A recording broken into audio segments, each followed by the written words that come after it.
इससे पहले हमने आपको हेलो एल्केन की रासायनिक अभिक्रियाओं में कुछ नीम रिएक्शन के बारे में बताए थे।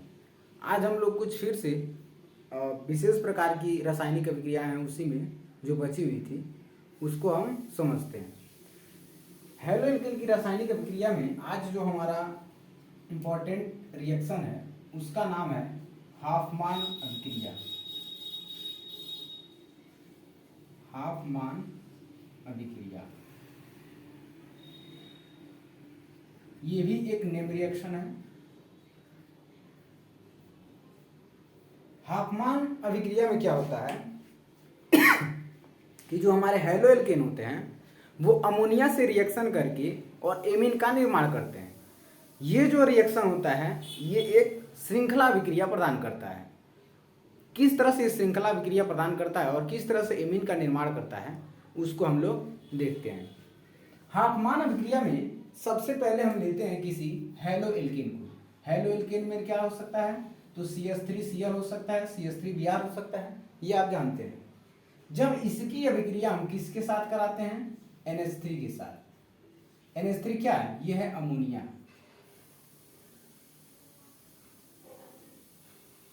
तो इससे हमको क्या मिलता है, इससे मिलता है हमको एमीन।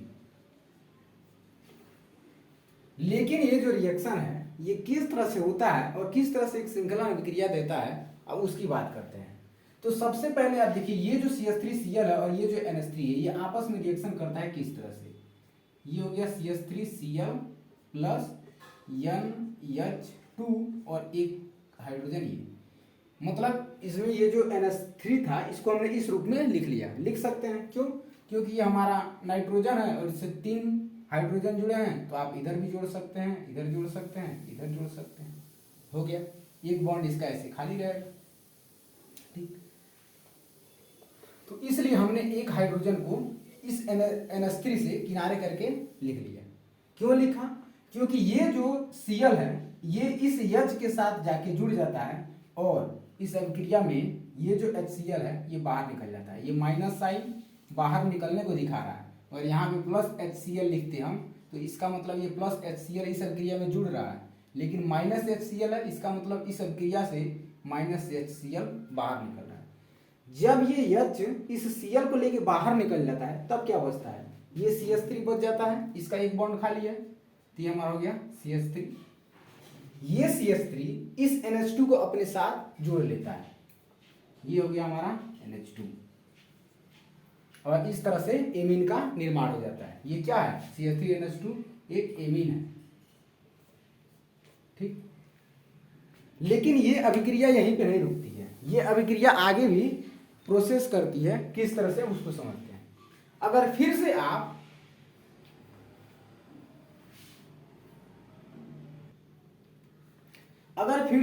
इस एमीन का रिएक्शन फिर से इसी हैलोजन परमाणु के साथ, मतलब जो हमारा हेलो एल्केन है इसके साथ कराते हैं, तब क्या होता है, फिर इस एमीन का रिएक्शन देखिएगा हम इस हेलो एल्केन के साथ कराते हैं।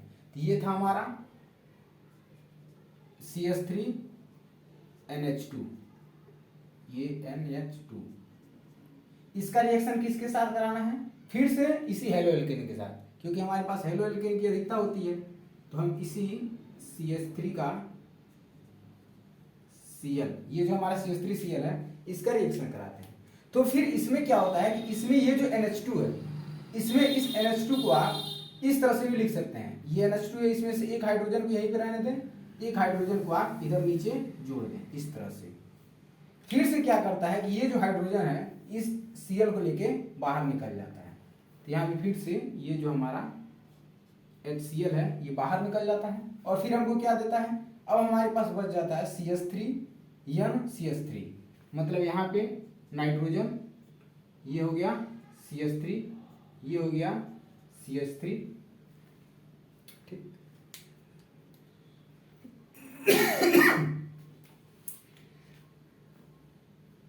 CH3NH2 अभी भी हमारे पास एक हाइड्रोजन, यहाँ पे देखिए मिस्टेक था, एक हाइड्रोजन अभी भी हमारे पास बचा हुआ है। ये एक हाइड्रोजन अभी भी हमारे पास बचेगा, क्योंकि यहाँ पे NH2 में देखिए 2 हाइड्रोजन था, तो इसमें से एक हाइड्रोजन ये HCl के साथ, मतलब Cl के साथ निकल गया HCl के रूप में। अभी भी हमारे पास एक NH2 बचा हुआ है, फिर अगर इस CH3NH का अभिक्रिया CH3Cl के साथ फिर से कराते हैं, फिर से हेलो एल्केन के साथ अगर इसकी रिएक्शन कराते हैं तो देखिएगा क्या देता है। ये देख रहा है कि आप चेन रिएक्शन चल रहा है। सबसे पहले यहाँ पे एमीन का निर्माण हुआ, उसके बाद CH3 का निर्माण हुआ, अभी भी हाइड्रोजन बचा हुआ है। फिर हम एक बार और इसका रिएक्शन कराते हैं किसके साथ, CH3Cl के साथ, तो देखिएगा क्या मिलता है। ये हमारा है CH3NH CH3, इसका रिएक्शन फिर से किसके साथ, तो CH3Cl के साथ, CH3Cl के साथ। फिर से इसमें से ये जो H है, इस H को लेके और ये Cl बाहर निकल जाता है, इस तरह से HCl का निर्माण हो जाता है। अब क्या बच गया, अब बच गया हमारे पास CH3NCH3। लेकिन यहां पे जब ये हाइड्रोजन बाहर निकला तो इसके ऊपर एक लोन पेयर आएगा। लेकिन वो कैसे आएगा, इस रिएक्शन को हम समझते हैं। ये लोन पेयर किस तरह से आएगा, इसमें से अभी देख रहे हैं कि आप, ये जो हमारा CH3 था, ये CH3 जाके फिर से इस N के साथ जुड़ेगा, तो दो CH3 यहाँ पे थे और एक CH3 और जाके जुड़ेगा, तो दो ये CH3 थे, एक CH3 इसके नीचे से जाके जुड़ जाता है और ये बनाता है हमारा CH3NCH3CH3। बात ये आती है लोन पेयर कहाँ से है। आपने देखा कि यहाँ पे ये जो हमारा Cl था और ये जो CH3 था, इसमें होता क्या है कि ये जो CH3Cl है, इस रिएक्शन में CH3Cl है, तो आपको पता है कि जो क्लोरीन होता है वो विद्युत ऋणात्मकता इसकी ज़्यादा होती है, CH3 की विद्युत ऋणात्मकता कम होती है। तो Cl की विद्युत ऋणात्मकता ज़्यादा होने के कारण यहाँ पे ये जो बॉन्ड है, इसमें एक इलेक्ट्रॉन इस Cl का है, एक इलेक्ट्रॉन इस CH3 का है। ये Cl जो है इन दोनों इलेक्ट्रॉनों को अपनी ओर आकर्षित करता है, मतलब बल लगा के अपनी तरफ खींच लेता है। तो इस Cl के ऊपर आ जाता है निगेटिव और इस CH3 के ऊपर आ जाता है पॉजिटिव। तो ये हो गया निगेटिव, ये हो गया पॉजिटिव। यहां पे देख रहे हैं, यही हमने यहां पे बनाया है। ये जो CH3Cl था, इसमें ये जो Cl है ये निगेटिव हो जाता है, ये CH3 पॉजिटिव हो जाता है। ये CH3 पॉजिटिव होने से यहां पे आप देख रहे हैं, तो यहां पे इस CH3 जो है ये इस N के साथ जुड़ के और अपना बॉन्ड पूरा कर लेता है। लेकिन आपको पता है कि नाइट्रोजन के पास जो होता है 5 इलेक्ट्रॉन होता है, एक इसके साथ शेयर कर दिया, एक इसके साथ, एक इसके साथ। लेकिन अभी भी इसके पास एक लोन पेयर, जिसको हम कहते हैं एकाकी युग्म, इसी को हम क्या कहते हैं, इसी को हम कहते हैं एकाकी युग्म। एकाकी युग्म, एकाकी युग्म के रूप में अभी भी इसके पास एक लोन पेयर बचा हुआ है। अगर फिर से इस CH3NCH3CH3 की अभिक्रिया आप हेलो एल्केन से कराते हैं, इससे कराते हैं, तब जाके हमको ये रिएक्शन कंप्लीट होता दिखाई देता है। कराते हैं, फिर देखते हैं क्या मिलता है। ये जो हमारा CH3N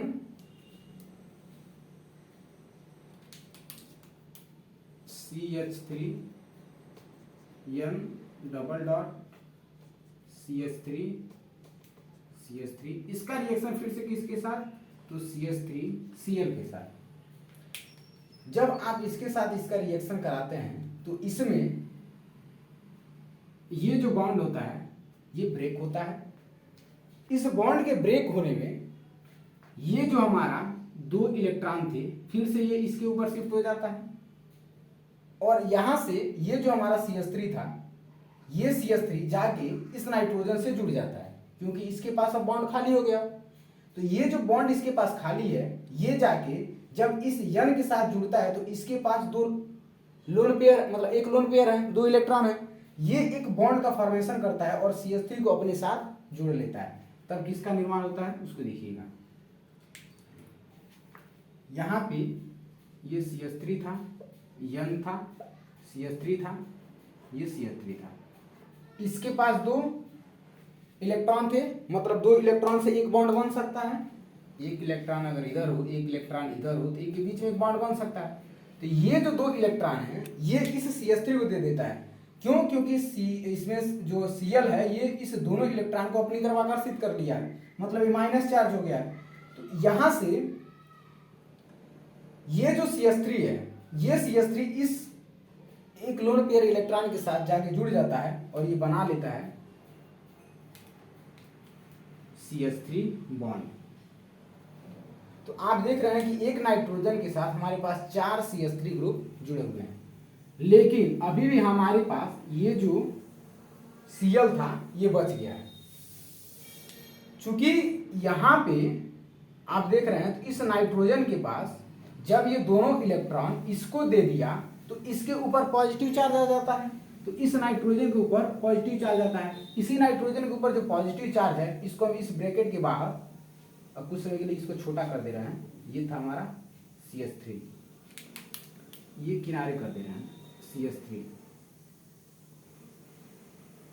ये CH3 इसका है, ठीक। तो इसके ऊपर जो अभी पॉजिटिव चार्ज आया है किसके द्वारा, जब इसके पास जो लोन पेयर इलेक्ट्रॉन था ये वाला, ये जब CH3 को दे दिया तो इसके ऊपर पॉजिटिव चार्ज आ गया।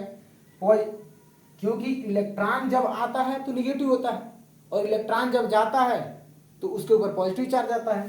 तो जब इलेक्ट्रॉन यहां से इसके ऊपर गया तो इसमें पॉजिटिव चार्ज आया, इसी पॉजिटिव चार्ज को हम ऊपर इधर बाहर दिखा दे रहे हैं, ये हमारा एक पॉजिटिव चार्ज आ गया। इस पॉजिटिव चार्ज को बैलेंस करने के लिए ये जो अभी हमारा Cl माइनस था ये जाके इसके साथ जुड़ जाता है, ये तो Cl माइनस इसके साथ जाके जुड़ जाता है और यहाँ पे ये जो हमारी हाफमान रासायनिक अभिक्रिया है ये कंप्लीट हो जाती है। तो आपने देखा कि यहाँ पे जो CH3Cl है वो हर एक रासायनिक अभिक्रिया में भाग लेके और एक श्रृंखला अभिक्रिया प्रदान कर रहा है, जो कि CH3Cl और NH3 आपस में रिएक्शन करके एक एमीन का निर्माण कर रहा है।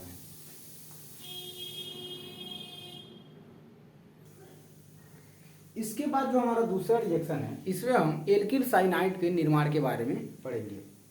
तो नेक्स्ट रिएक्शन क्या है, एल्किल साइनाइड का निर्माण। एल्किल साइनाइड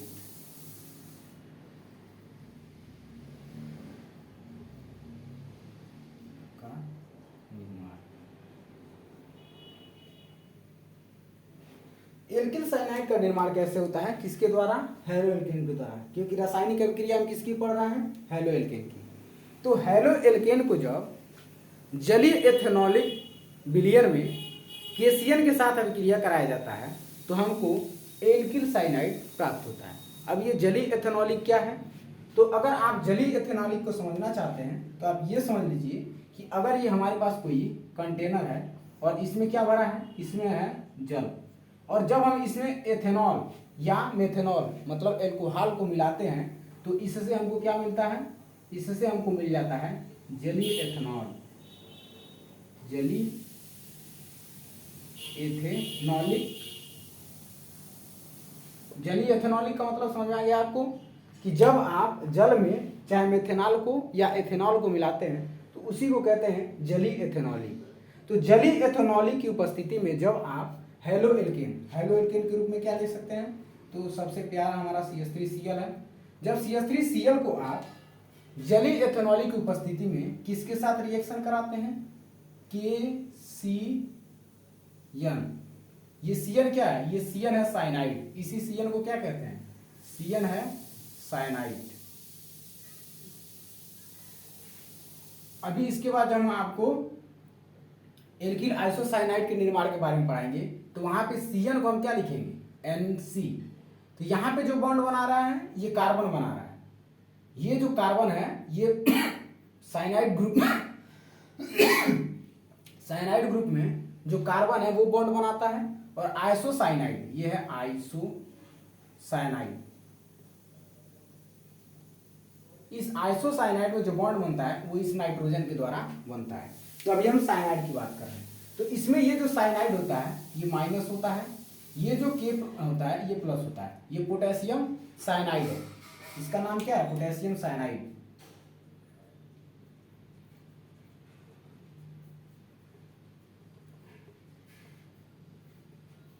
मतलब हैलो एल्केन जब पोटेशियम साइनाइड से जलीय एथेनॉल के अंदर रिएक्शन करता है इससे हमको एल्किल साइनाइड प्राप्त होता है। ये एल्किल साइनाइड कैसे प्राप्त होता है? तो इसमें ये जो हमारा K है ये प्लस है, इसमें हमारा क्या होता है, ये Cl माइनस होता है, CH3 प्लस होता है। तो इसमें ये जो Cl है ये इस K के साथ जाके जुड़ जाता है और किसका निर्माण करता है, KCl। तो प्लस KCl, ठीक, ये आपको समझ में आ गया। उसके बाद ये जो हमारा Cl माइनस है, ये Cl माइनस इस CH3 के साथ जाके जुड़ जाता है और इसे ही करते हैं एल्किल साइनाइड। क्या बनाता है, CH3, क्योंकि इस पे प्लस चार्ज है, इस पे माइनस चार्ज है, ये बनाता है Cl और इसी को नाम देते हैं एल्किल साइनाइड। यही है हमारा एल्किल साइनाइड।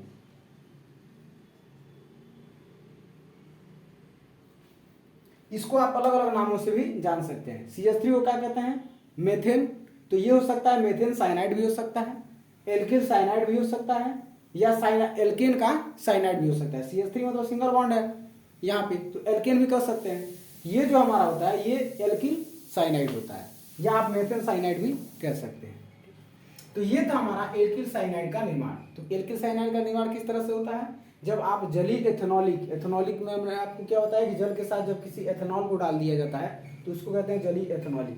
जब जलीय एथेनॉलिक में आप हेलो एल्केन की अभिक्रिया KCl के साथ कराते हैं तब आपको एल्किल साइनाइड का निर्माण होता है। लेकिन अगर हम तीसरे रिएक्शन को ध्यान से देखें तो तीसरा रिएक्शन क्या है, यहाँ पे हो जाएगा एल्किल आइसोसाइनाइड का निर्माण कैसे होता है।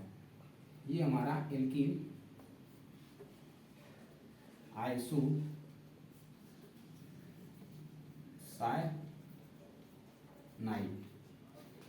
इस एल्किल आइसोसाइनाइड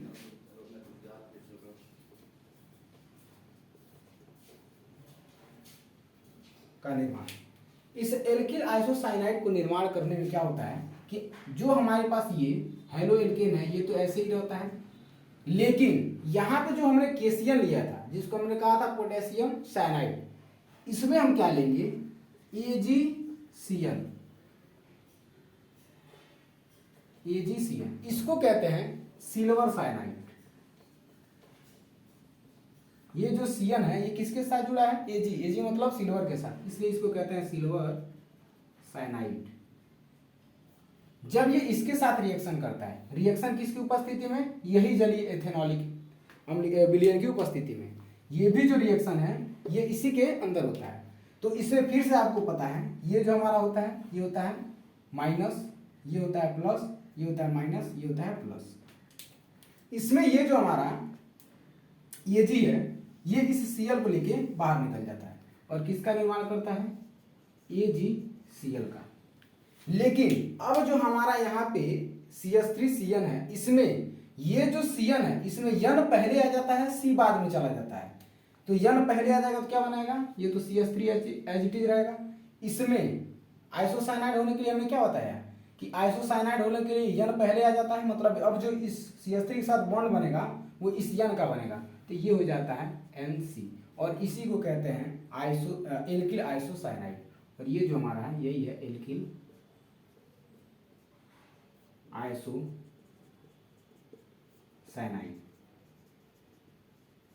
ठीक, तो आपको समझ में आ गया कि एल्किल साइनाइड का निर्माण हेलो एल्केन से किस तरह से करते हैं, एल्किल आइसोसाइनाइड का निर्माण हेलो एल्केन से किस तरह से करते हैं। यहाँ पे ये जो CH3 था इसमें C बॉन्ड बना रहा है, यहाँ पे ये जो CH3 था इसमें N बॉन्ड बना रहा है। तो ये आपको दोनों रिएक्शन समझ में आ गया होगा। इसके बाद हमारा जो 4th नंबर का रिएक्शन है उसको कहते हैं हम नाइट्रो एल्केन का निर्माण। तो 4th रिएक्शन क्या है हमारा, नाइट्रो एल्केन का निर्माण। अब ये नाइट्रो क्या होता है, तो जिसमें NO2 लगा होता है, सिंगल बॉन्ड NO2, उसी को कहते हैं नाइट्रो। तो इसमें क्या होता है कि जो हेलो एल्केन होता है, नाइट्रो एल्केन के निर्माण में जो हेलो एल्केन होता है, हेलो एल्केन मतलब CH3Cl, ये AgNO3 के साथ सॉरी ये NO2, क्योंकि नाइट्रो आता है NO2, तो ये AgNO2 के साथ रिएक्शन करता है और हमको क्या देता है वो देखिए। ये जो रिएक्शन है इसमें आपको पता है कि Ag प्लस में होता है, NO2 माइनस होता है, Cl माइनस होता है, ये प्लस होता है। तो आपको देख के ही पता चल गया होगा कि इसमें रिएक्शन कौन किसके साथ करेगा। ये जो Ag है ये इस Cl को लेके बाहर निकल जाएगा और क्या बनाएगा, AgCl। ठीक, अब ये जो बचा हमारा CH3 प्लस है और ये NO2 है, ये आपस में जुड़ के क्या बनाता है, यही बनाता है नाइट्रो एल्केन। इसी को हम कहते हैं CH3NO और यही है हमारा नाइट्रो एल्केन। ये बहुत ही छोटा रिएक्शन था, समझना भी आसान था। तो नाइट्रो एल्केन का निर्माण क्या होता है, इसी को आप नाइट्रोमेथेन भी कर सकते हैं। CH3 मतलब नाइट्रोमेथेन, NO2 जुड़ा है तो नाइट्रोमेथेन हो जाएगा। तो आप इसको नाइट्रो एल्केन कहें या नाइट्रोमेथेन कहें, दोनों एक ही बात है।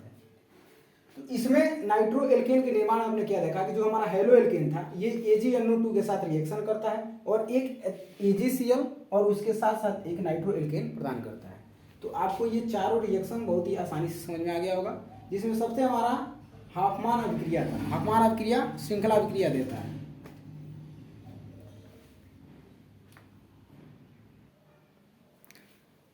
अब हमारा जो लास्ट रिएक्शन है उसको कहते हैं हम हैलोजन विनिमय अभिक्रिया।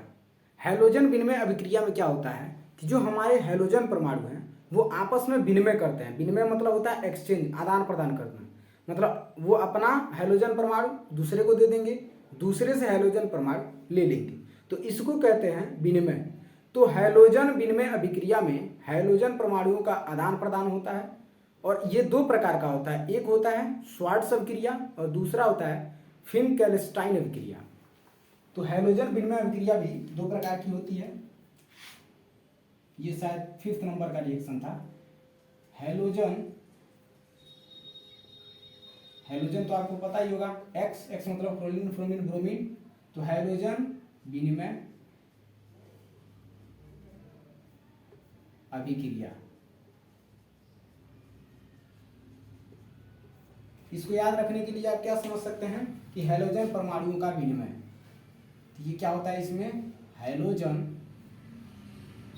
परमाणुओं का विनिमय। ठीक, तो हैलोजन परमाणु कौन कौन से होते हैं, तो हैलोजन परमाणु आपको पता है कि अगर इसको रिप्रेजेंट करने का तरीका X होता है, कैपिटल X। इसमें आपका होता है फ्लोरीन, क्लोरीन, ब्रोमीन, आयोडीन, ये सब हमारे हैलोजन परमाणु हैं। तो ये जो हैलोजन विनिमय अभिक्रिया है ये दो तरीके का होता है। इसमें पहला जो है वो है श्वार्ट्ज अभिक्रिया।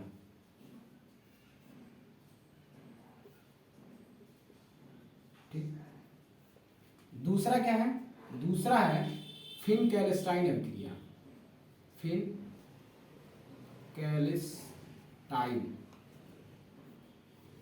है, फिन कैल आधा ल और उसके बाद आधा सौ टाइन, तो ये हो गया हमारा फिन-कैल्स्टाइन अभिक्रिया।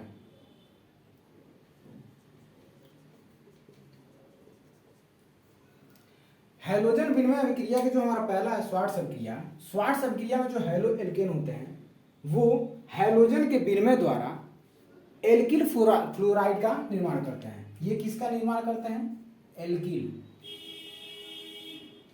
Alkyl fluoride. ठीक, और ये जो हमारा फिन-कैल्स्टाइन अभिक्रिया होता है ये हैलोजन के विनिमय द्वारा हमको एल्किल आयोडाइड अभिक्रिया देता है।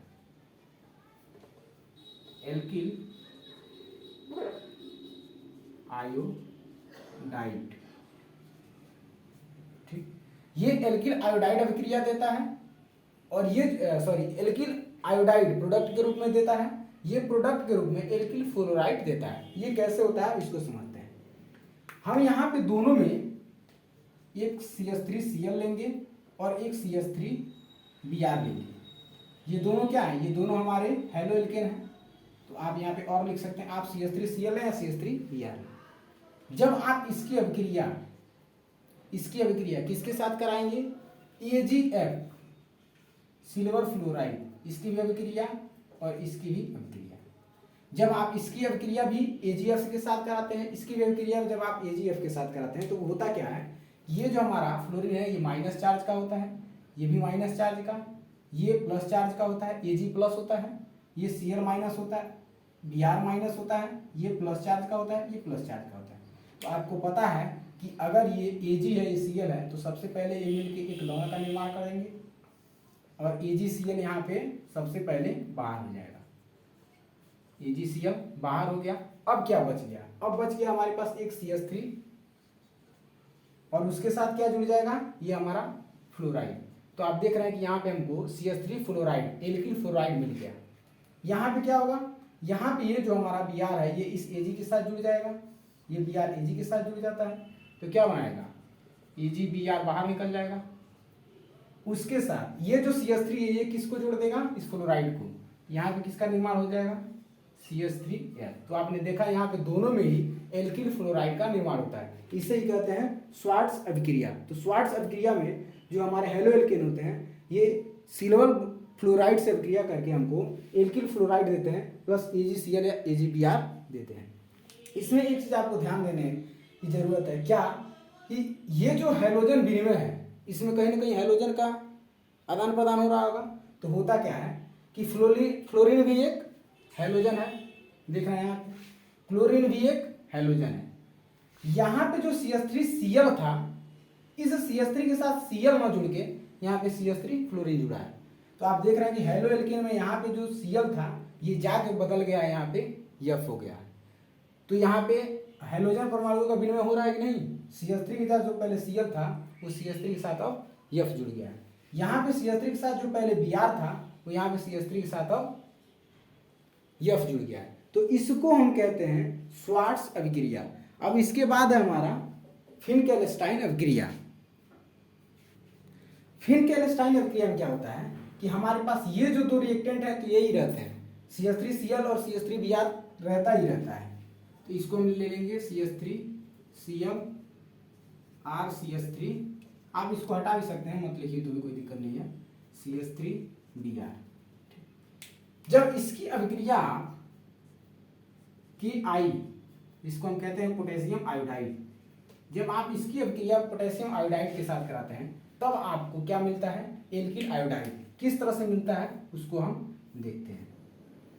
इसमें ये जो हमारा Cl ये माइनस होता है, पोटेशियम प्लस का होता है, आयोडीन माइनस, ये भी माइनस, ये प्लस, ये भी प्लस, ये भी प्लस, ये आपको पता है। ये जो K है ये इस Cl को लेकर बाहर निकलेगा इसमें से, तो क्या बनाएगा KCl। उसके बाद क्या बच गया, आयोडीन माइनस बच गया, यहाँ पे CH3 बच गया, तो ये बनाएगा CH3I। ये पॉजिटिव है, ये निगेटिव है। यहाँ पे भी देख रहे हैं कि आप ये जो Br है इस K को लेके बाहर निकल जाएगा, क्योंकि Br माइनस होता है और K प्लस होता है। तो KBr यहाँ पे बना दिया, KBr। अब क्या बच गया, आयोडीन बच गया और CH3 बच गया। ये जो होता है CH3I का निर्माण करता है। इसे ही कहते हैं हम एल्किल आयोडाइड। एल्किल आयोडाइड क्यों, CH3 को एल्किल कहेंगे, I जो होगा ये आयोडाइड होगा। तो इसका जो निर्माण है यही होता है एल्किल आयोडाइड। इसमें भी आपने देखा कि यहाँ पे जो CH3 के साथ Cl था, इसी CH3 के साथ यहाँ पे I जुड़ा है, और I भी क्या है, I भी एक हैलोजन परमाणु है। तो आप देख रहे हैं कि इसमें हैलोजन का विनिमय हो रहा है। यहाँ पे CH3 के साथ जो Br था, ये Br यहाँ से हटा है और यहाँ पे जाके I जुड़ गया है, और Br इस K के साथ बाहर निकल गया है। ठीक, तो इस तरह से हमारा जो हेलो एल्केन की रासायनिक अभिक्रिया थी वो समाप्त हो चुकी है। अब हम इसके बाद हेलो अरीन के बारे में पढ़ेंगे।